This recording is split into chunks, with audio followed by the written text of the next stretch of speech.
ಪ್ರಪಂಚದ ಅತಿ ದೊಡ್ಡ ಹಿಮದ ದ್ವೀಪ ಯಾವುದು? Option A Antarctica, option B Greenland.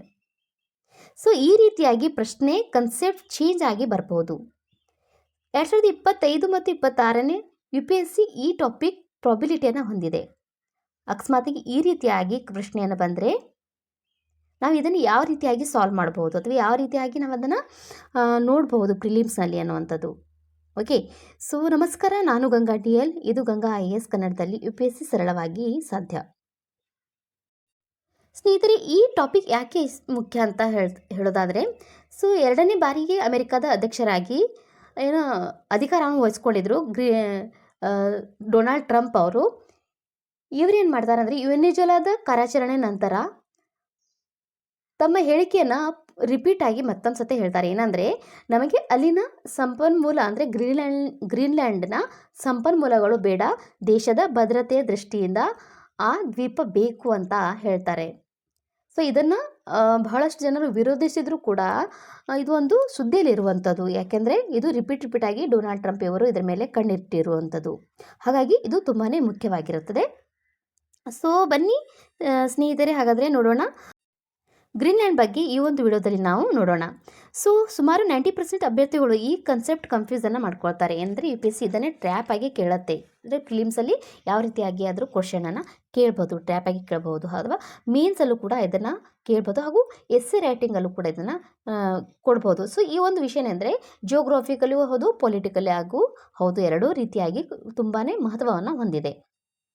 So ಸಂಪೂರ್ಣವಾಗಿ ಒಂದು ಮಾಹಿತಿಯನ್ನು ನೋಡೋಣ. ಪೊಲಿಟಿಕಲ್ ಆಗಿ ಆಗಿರ್ಬೋದು ಮತ್ತು ಜಿಯೋಗ್ರಫಿ ದೃಷ್ಟಿಯಿಂದನೂ ಕೂಡ ಹೌದು. ಓಕೆ, ಸೊ ಗ್ರೀನ್ಲ್ಯಾಂಡ್ ಆರ್ಕ್ಟಿಕ್ ಸಾಗರದ ಹೃದಯಭಾಗದಲ್ಲಿರುವಂತಹ ಈ ವಿಸ್ಮಯಕಾರಿ ದ್ವೀಪವು ಪ್ರಕೃತಿಯ ಅದ್ಭುತ ಸಂಗ್ರಹಾಲಯವಾಗಿದೆ. ಪ್ರಕೃತಿಯ ಒಂದು ಅದ್ಭುತ ಸಂಗ್ರಹಾಲಯ ಅಂತ ಹೇಳಲಾಗಿದೆ ಗ್ರೀನ್ಲ್ಯಾಂಡ್ಗೆ. ಏಕೆಂದರೆ ಇದು ಆರ್ಕ್ಟಿಕ್ ಸಾಗರ ಮತ್ತು ಉತ್ತರ ಅಟ್ಲಾಂಟಿಕ್ ಮಹಾಸಾಗರದ ನಡುವೆ ಇರುವಂತಹ ದ್ವೀಪ. ಓಕೆ, ಇದೊಂದು ದ್ವೀಪದ ರಾಷ್ಟ್ರವಾಗಿದೆ. ಓಕೆ, ಎರಡು ಇರುವಂಥದ್ದು. ಒಂದೇ ಅಂದರೆ ಒಂದು ಖಂಡ, ಒಂದು ಅಂಟಾರ್ಟಿಕಾ ಒಂದು ಖಂಡ ಇರುವಂಥದ್ದು, ಇದು ದ್ವೀಪ ಒಂದು ರಾಷ್ಟ್ರವಾಗಿರುವಂಥದ್ದು. ಓಕೆ, ರಾಷ್ಟ್ರ. ಆದರೆ ಇದು ಈ ಹಿಂದೆ ಡೆನ್ಮಾರ್ಕ್ನ ವಸಾಹತದಲ್ಲಿತ್ತು. ಅಂದರೆ ಡೆನ್ಮಾರ್ಕ್ನಲ್ಲಿ ವಸಾಹತನ ಇದ್ದಿದ್ದು ಈ ಹಿಂದೆ. ಇನ್ನು ಇದು ಸ್ವತಂತ್ರ ರಾಷ್ಟ್ರವಾಗಿ ಇನ್ನೂ ಆಗಿಲ್ಲ. ಈ ಒಂದು ರಾಷ್ಟ್ರ ಡೆನ್ಮಾರ್ಕ್ನ ಅಧೀನದಲ್ಲೇ ಇರುವಂಥದ್ದು. ಓಕೆ, ಆದರೆ ಇದು ನ್ಯಾಟೋದೊಂದಿಗೆ ಗುರುತಿಸ್ಕೊಂಡಿದೆ ಗ್ರೀನ್ಲ್ಯಾಂಡ್. ಓಕೆ, ನ್ಯಾಟೋ ಏನಿದೆ, ನ್ಯಾಟೋದೊಂದಿಗೆ ಇದು ಗುರುತಿಸ್ಕೊಂಡಿದೆ ಗ್ರೀನ್ಲ್ಯಾಂಡ್. ಸೊ ಸ್ನೇಹಿತರೆ, ಗ್ರೀನ್ಲ್ಯಾಂಡ್ನ ಒಂದು ಸರಳವಾಗಿ ಒಂದು ಪರಿಚಯವನ್ನು ಮಾಡ್ಕೊಳ್ಳೋಣ. ಏನಂದರೆ, ಕ್ಷೇತ್ರಫಲದ ಒಂದು ದೃಷ್ಟಿಯಿಂದ ಗ್ರೀನ್ಲ್ಯಾಂಡ್ ಎಷ್ಟು ಇದೆ ಅಂದರೆ, ಸೊ 2,166,086 ಚದರ್ ಕಿಲೋಮೀಟರ್ ಇರುವಂಥದ್ದು ಇದು ಗ್ರೀನ್ಲ್ಯಾಂಡ್ ಒಂದು ದ್ವೀಪ. ಓಕೆ, ಪ್ರಪಂಚದ ಅತಿ ದೊಡ್ಡ ದ್ವೀಪವಾಗಿದೆ ಗ್ರೀನ್ಲ್ಯಾಂಡ್. ಏನು ಹಿಮದ ಆವರಣ ಇದಷ್ಟೇ ಅಂದರೆ 90% ಇದು ಸಂಪೂರ್ಣ ಹಿಮದವಾಗಿ ಆವೃತವಾಗಿರುವಂಥದ್ದು ಗ್ರೀನ್ಲ್ಯಾಂಡ್. ಇದು ಹಿಮ. ಓಕೆ, ಇದು ಲ್ಯಾಂಡ್ ಅಲ್ಲ, ಗ್ರೀನ್ಲ್ಯಾಂಡ್. ಸೊ ಇದು ಮೇಲೆ ಇರುವಂಥದ್ದು ಸಂಪೂರ್ಣ 90% ಇರುವಂಥದ್ದು. 10% ನಾವೇನು ಇಲ್ಲಿ ಭೂಮಿಯನ್ನು ಕಾಣ್ತೇವೆ. 10% ಭೂಮಿ ಹೇಗೆ ಕಾಣ್ತೇವೆ ಅಂದರೆ, ಇಲ್ಲಿ ಸೈಡಿಗೆ ಇದಕ್ಕೆ ಕಾರ್ನರ್ ತುದಿಯಲ್ಲಿರುವಂಥದ್ದು ಎಲ್ಲ ಭೂಮಿಗಳು. ಓಕೆ, ನೆಲ ಅಂತ ಹೇಳ್ತೇವೆ.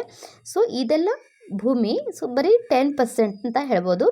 ಆದರೆ ಟೋಟಲ್ ಆಗಿ 90% ಹಿಮದ ಆವೃತವಾಗಿರುವಂತಹ ಒಂದು ದೇಶವಾಗಿದೆ ಗ್ರೀನ್ಲ್ಯಾಂಡ್. ಇನ್ನು ಜನಸಂಖ್ಯೆ ನೋಡಿದ್ರೆ 57,674. ಇದು 2024ರ ಅಂದಾಜಿನ ಪ್ರಕಾರ ಇಲ್ಲಿನ ಜನಸಂಖ್ಯೆ.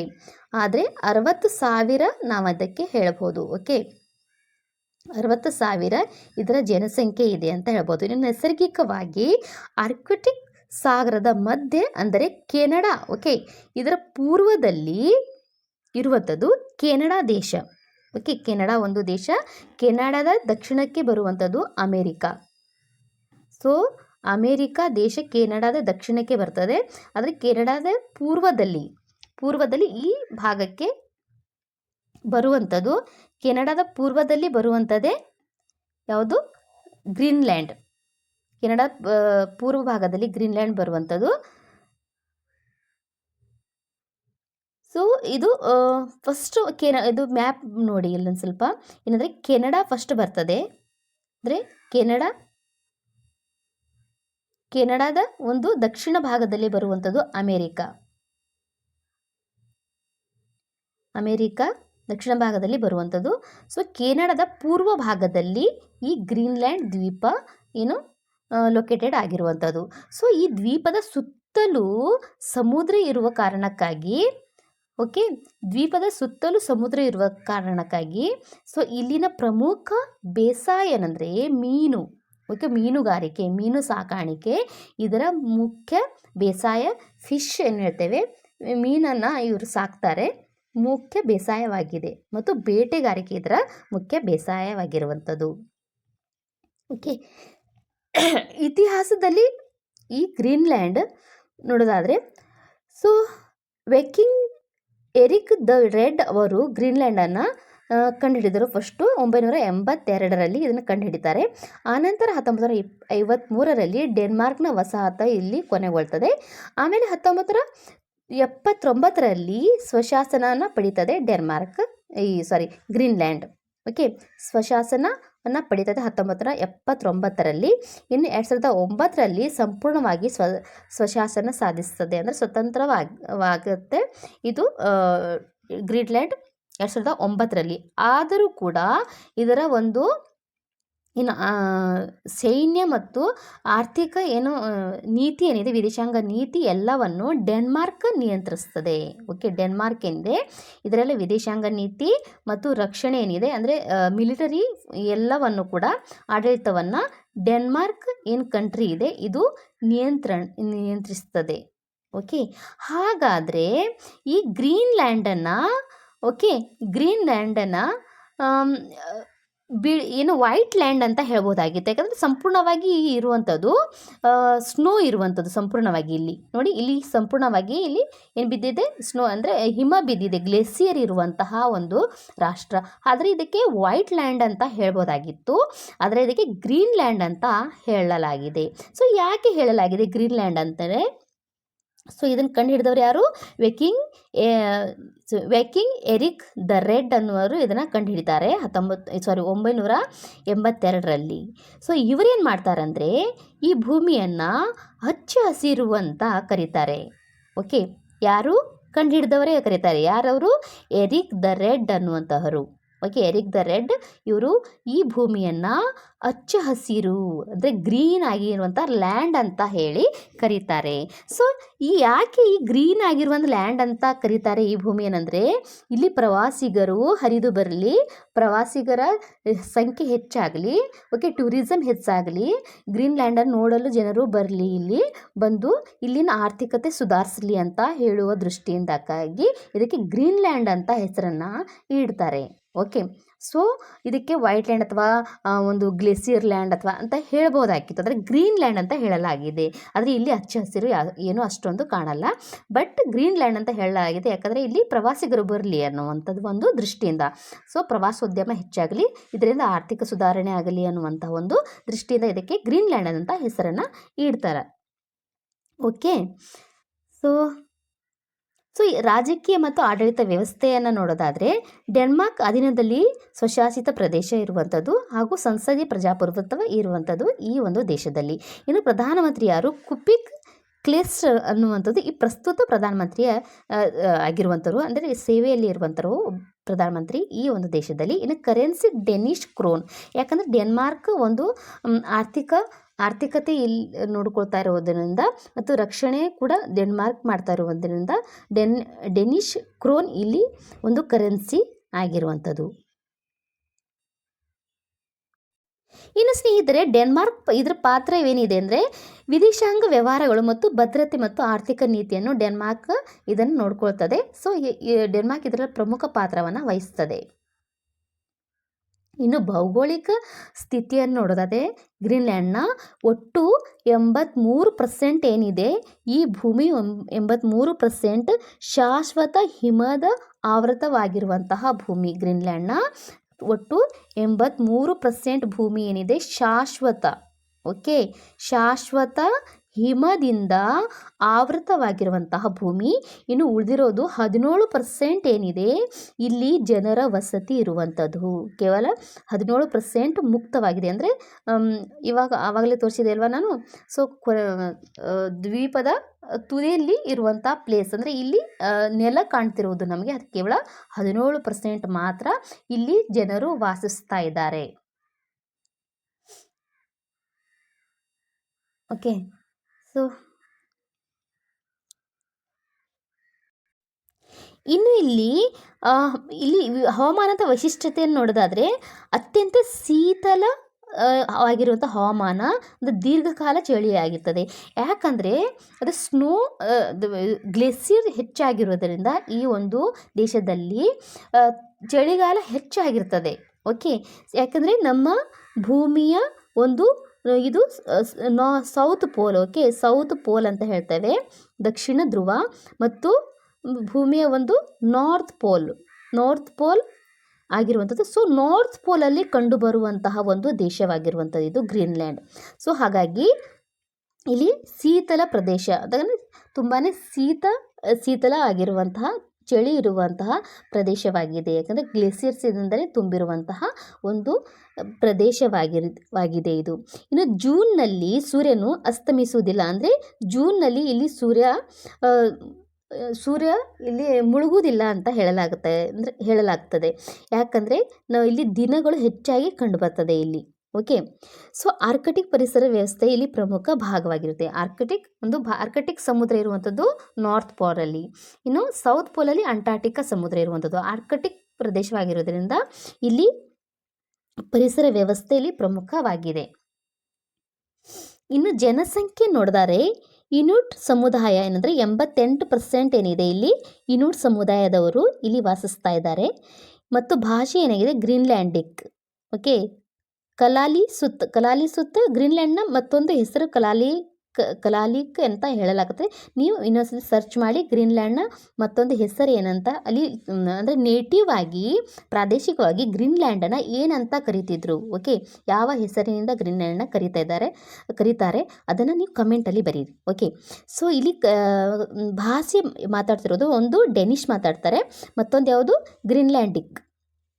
ಓಕೆ, ಗ್ರೀನ್ಲ್ಯಾಂಡಿಕ್ ಭಾಷೆ ಮತ್ತು ಡೆನಿಷ್ ಯಾಕಂದರೆ ಡೆನಿಷ್ ಇದರ ಆಡಳಿತ ಎಲ್ಲ ನೋಡ್ಕೊಳ್ತದೆ, ಹಾಗಾಗಿ ಡೆನಿಷ್ ಭಾಷೆ ಮಾತಾಡ್ತಾರೆ. ಇನ್ನು 12% ಏನಿದೆ ಯುರೋಪಿಯನರು ಇರುವಂಥದ್ದು, ಡೆನಿಷ್ ಮೂಲದವರೇ ಇಲ್ಲಿ ವಾಸಿಸ್ತಾರೆ ಇರೋದು. ಇನ್ನು ವ್ಯವಸಾಯ ನೋಡಿದರೆ ಮೀನುಗಾರಿಕೆ, ಓಕೆ, ಬೇಟೆ ಆಡುವುದು ಮತ್ತು ಮೀನುಗಾರಿಕೆ ಅಥವಾ ಮೀನು ಸಾಗಾಣಿಕೆ ಇಲ್ಲಿ ಪ್ರಮುಖ ವ್ಯವಸಾಯ ಅಂತ ಹೇಳ್ಬೋದು ಈ ಒಂದು ದೇಶದ್ದು. ಇನ್ನು ಭಾರತದ ಯಾವುದು ಕೃಷಿ ಅಲ್ವಾ, ಗೊತ್ತಿದೆ ಅಲ್ವಾ ಎಲ್ಲರಿಗೂ. ಕೃಷಿ ಒಂದು ಪ್ರಮುಖ ಬೇಸಾಯ, ಆದರೆ ಇಲ್ಲಿನ ಬೇಸಾಯ ಯಾವುದು, ಮೀನುಗಾರಿಕೆ. ಇನ್ನು ಸ್ನೇಹಿತರೆ, ಇಲ್ಲಿ ಒಂದು ಇಂಟ್ರೆಸ್ಟಿಂಗ್ ವಿಷಯ ಏನೆಂದರೆ ಈ ಒಂದು ದೇಶದಲ್ಲಿ ಅತಿ ಕಡಿಮೆ ರಸ್ತೆಗಳು ಇರುವ ಕಾರಣಕ್ಕಾಗಿ ಕೇವಲ 30,000 ವಾಹನಗಳಿವೆ. ಮತ್ತು ಈ 30,000 ವಾಹನಗಳಿರುವ ಕಾರಣಕ್ಕಾಗಿ ಇಲ್ಲಿ ಪೆಟ್ರೋಲನ್ನು ಅತಿ ಕಡಿಮೆ ಬಳಕೆಯನ್ನು ಮಾಡ್ತಾರೆ. ಓಕೆ, ಪೆಟ್ರೋಲನ್ನು ಅತಿ ಕಡಿಮೆ ಬಳಕೆ ಮಾಡುವಂತಹ ದೇಶ ಇದಾಗಿದೆ ಗ್ರೀನ್ಲ್ಯಾಂಡ್. ಮತ್ತು ಇದು ವಿಶೇಷತೆ ಏನೆಂದರೆ ಇಲ್ಲಿ ರಸ್ತೆಗಳು ಕಡಿಮೆ ಇದ್ದಾವೆ, ಹೆಚ್ಚು ಗ್ಲೇಸಿಯರ್ಸ್ ಇರುವುದರ ಕಾರಣಕ್ಕಾಗಿ. ಸೊ ನೆಲ ಕಡಿಮೆ ಈ ಒಂದು ದೇಶದಲ್ಲಿ ಕಾಣ್ತೇವೆ, ಹಾಗಾಗಿ ರಸ್ತೆಗಳು ಕಡಿಮೆ ಇದ್ದಾವೆ, ಹಾಗಾಗಿ ಇಲ್ಲಿ ವಾಹನಗಳು ತುಂಬಾ ಕಡಿಮೆ ಇದ್ದಾವೆ.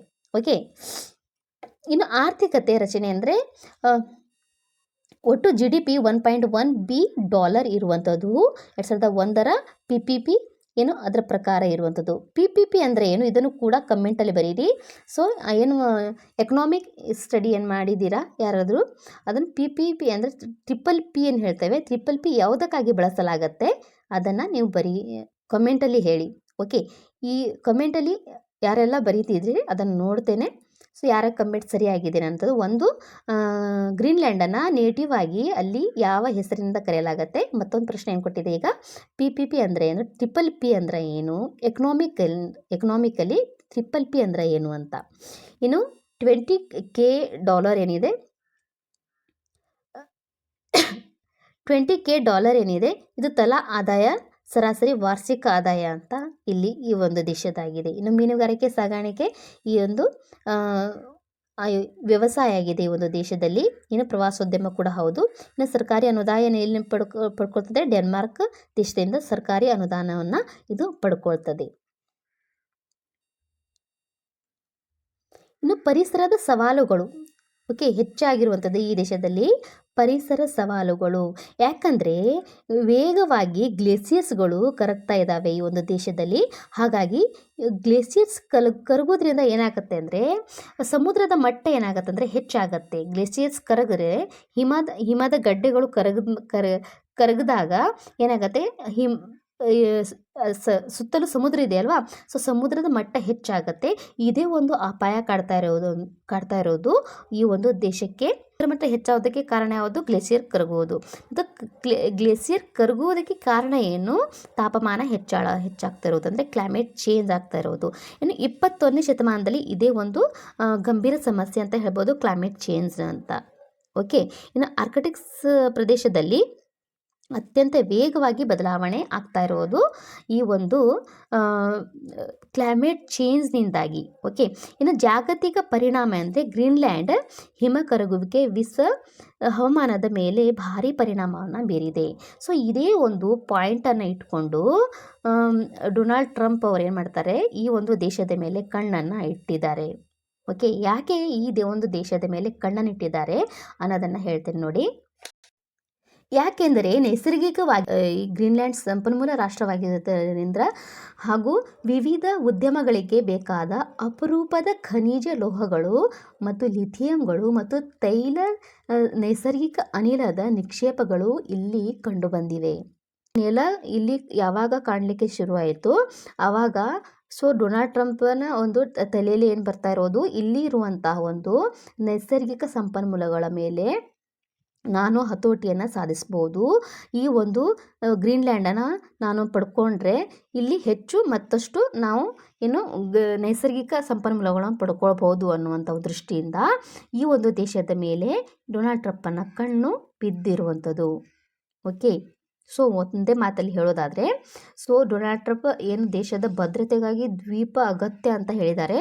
ಸೊ ಆ್ಯಕ್ಚುಲಿ ಇದು ದೇಶದ ಭದ್ರತೆಗಾಗಿ ಇದು ದೇಶದ ಅಗತ್ಯ, ಈ ಒಂದು ದೇಶ ಅಗತ್ಯ ಇಲ್ಲ. ಇಲ್ಲಿ ನೈಸರ್ಗಿಕ ಸಂಪನ್ಮೂಲದ ಮೇಲೂ ಅವನ ಕಣ್ಣು ತುಂಬಾ ಬಿದ್ದಿರುವಂಥದ್ದು.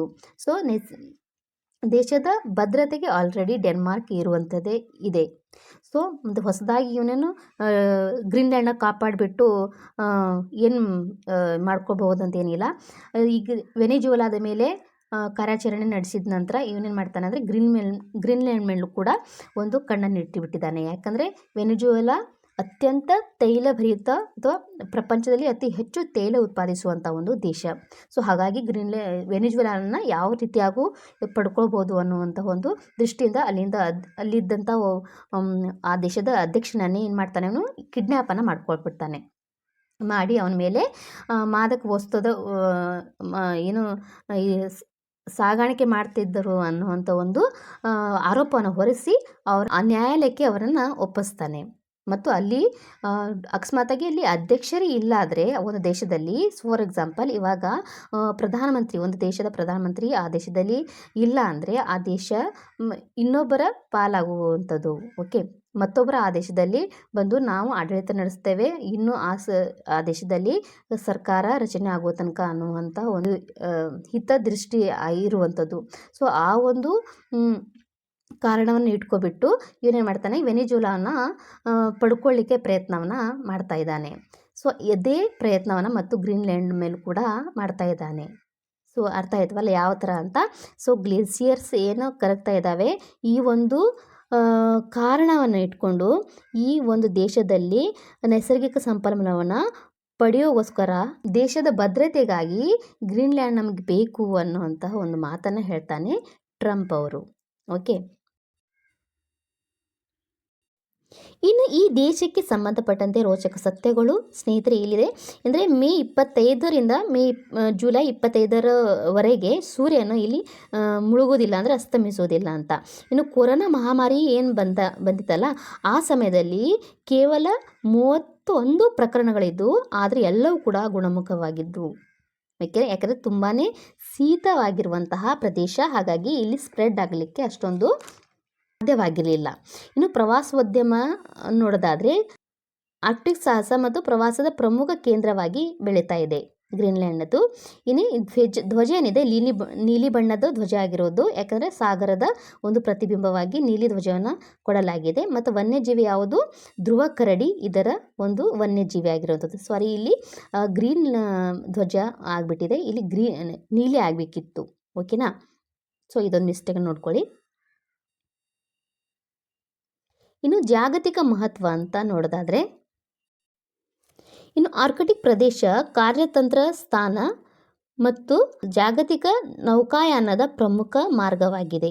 ಇನ್ನು ವೈಜ್ಞಾನಿಕ ಪ್ರಾಮುಖ್ಯತೆ ನೋಡಿದ್ರೆ ಜಾಗತಿಕ ತಾಪಮಾನ ವೃದ್ಧಿಯ ಅಧ್ಯಯನಕ್ಕೆ ಅತ್ಯಂತ ನಿರ್ಣಾಯಕ ಪ್ರದೇಶವಾಗಿರುವಂಥದ್ದು ಇದು ಗ್ರೀನ್ಲ್ಯಾಂಡ್. ಯಾಕಂದರೆ ಕ್ಲೈಮೇಟ್ ಚೇಂಜ್ ಆಗ್ತಿರೋದಕ್ಕೆ ಇದು ಸಾಕ್ಷಿಯಾಗಿರುವಂಥದ್ದು ಗ್ರೀನ್ಲ್ಯಾಂಡ್. ಹಾಗಾಗಿ ಇಲ್ಲಿ ಒಂದು ಅಧ್ಯಯನ ನಡೆಸಲಿಕ್ಕೆ ಇದು ಅತ್ಯಂತ ನಿರ್ಣಾಯಕ ಪ್ರದೇಶವಾಗಿರುವಂಥದ್ದು. ಇನ್ನು ರಾಜಕೀಯವಾಗಿ ಸುಶಾಸನದ ಹೊರತಾಗಿಯೂ ಡೆನ್ಮಾರ್ಕ್ನೊಂದಿಗೆ ಅನುದಾನ ಸಂಪರ್ಕವನ್ನು ಹೊಂದಿದೆ.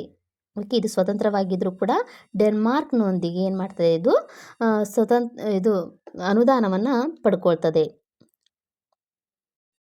ಇನ್ನು ಭವಿಷ್ಯದ ಸವಾಲುಗಳೇನೆಂದರೆ ಪರಿಸರ ಸಂರಕ್ಷಣೆ ಮತ್ತು ಸುಸ್ಥಿರ ಅಭಿವೃದ್ಧಿಯ ಸಮತೋಲನ ಸಾಧಿಸುವುದು ಈ ಒಂದು ದೇಶದ ಭವಿಷ್ಯದ ಸವಾಲುಗಳಾಗಿವೆ. ಇನ್ನು ಗ್ರೀನ್ಲ್ಯಾಂಡ್ ಕೇವಲ ಒಂದು ದ್ವೀಪವಲ್ಲ, ಇದು ನಮ್ಮ ಗ್ರಹದ ಭವಿಷ್ಯವನ್ನು ಅರ್ಥ ಮಾಡಿಕೊಳ್ಳುವ ಕೀಲಿಯಾಗಿದೆ. ಈ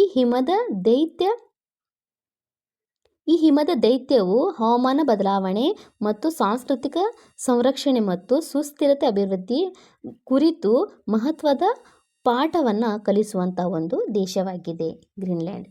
ಓಕೆ, ಸೊ ನ್ಯೂಸಲ್ಲಿ ಇರುವಂಥದ್ದು ಈಗ ಸದ್ಯಕ್ಕೆ. ಯಾಕಂದರೆ ಟ್ರಂಪ್ನ ಒಂದು ಏನು ತುಂಟತನ ಅಂತ ಹೇಳೋಕ್ಕೆ ಇಷ್ಟಪಡ್ಬೋದು. ಯಾಕಂದರೆ ಇವನು ಒಂದು ಕಣ್ಣು ಯಾರ್ಯಾರ ಮೇಲೋ ಹೋಗ್ತಾ ಇದೆ ಅಲ್ವಾ. ಸೊ ಯಾವ ದೇಶ ಮೇಲೂ ಹೋಗ್ತಾ ಇದೆ, ಏನೇನೋ ಮಾಡ್ತಿದ್ದಾನೆ, ಒಂದು ಭಯೋತ್ಪಾದನೆ ಮಾಡ್ತಾ ಇರುವಂಥ ಒಂದು ರಾಜಕೀಯ ಅಂತ ಹೇಳ್ಬೋದು. ಭಯೋತ್ಪಾದನೆಯನ್ನು ಹರಡಿಸ್ತಾ ಇರುವಂಥ ಒಂದು ರಾಜಕೀಯ ಅಂತಲೂ ಕೂಡ ಹೇಳ್ಬೋದು. ಯಾಕಂದರೆ ಒಬ್ಬ ಅಧ್ಯಕ್ಷನನ್ನು ಅವನು ಅಪಹರಿಸೋದು, ಒಂದು ಸ್ವತಂತ್ರ ದೇಶದ ಅಧ್ಯಕ್ಷನ ಅಪಹರಿಸುವಂಥ ಹಕ್ಕು ಯಾರಿಗೂ ಇಲ್ಲ. ಸೊ ಆ ಒಂದು ದುಶ್ಚಟವನ್ನು ಅವನು ಮಾಡಿಬಿಟ್ಟಿದ್ದಾನೆ ಅಲ್ವಾ. ಹಾಗಾದರೆ ಅಮೆರಿಕ ಈ ಒಂದು ದೇಶದಿಂದ ಎಷ್ಟು ದೂರದಲ್ಲಿದೆ ಅಂತ ಹೇಳೋದಾದರೆ, ಸೊ ಸುಮಾರು 2700ರಿಂದ 4900ರವರೆಗೆ ದೂರ ಕಿಲೋಮೀಟರ್ವರೆಗೆ ಇರುವಂತಹ ಈ ಒಂದು ದೇಶದ ದೂರ. ಓಕೆ, ಸರಾಸರಿ ದೂರ ನಿರ್ದಿಷ್ಟ ಸ್ಥಳದಿಂದ, ಗ್ರೀನ್ಲ್ಯಾಂಡ್ ನಿರ್ದಿಷ್ಟ ಸ್ಥಳದಿಂದ ಇರುವಂತಹ ದೂರ ಇದಕ್ಕೆ. ಓಕೆ, ಸೊ ಇಷ್ಟು ಅರ್ಥ ಆಯ್ತಲ್ಲ ಗ್ರೀನ್ಲ್ಯಾಂಡ್ ಬಗ್ಗೆ. ಸೊ ಭೌಗೋಳಿಕವಾಗಿ ಮತ್ತು ಪೊಲಿಟಿಕಲ್ ಆಗಿ ನಾವು ನೋಡಿದ್ವಿ. ಇದರ ಬಗ್ಗೆ ನಿಮ್ಮ ಅಭಿಪ್ರಾಯ ಮತ್ತು ಕ್ವಶನ್ಸ್ಗಳನ್ನು ಕೂಡ ಕೊಟ್ಟಿದೆ. ಸೊ ಅದನ್ನು ಕಮೆಂಟಲ್ಲಿ ಬರೀರಿ. ಓಕೆ, ನೆಕ್ಸ್ಟ್ ವಿಡಿಯೋದಲ್ಲಿ ಮತ್ತಷ್ಟು ಮಾಹಿತಿಯೊಂದಿಗೆ ಮತ್ತೊಂದು ವಿಡಿಯೋದಲ್ಲಿ ಬರ್ತೇನೆ. ಅಲ್ಲಿವರೆಗೆ ಟೇಕ್ ಕೇರ್ ದೆನ್, ಬಾಯ್.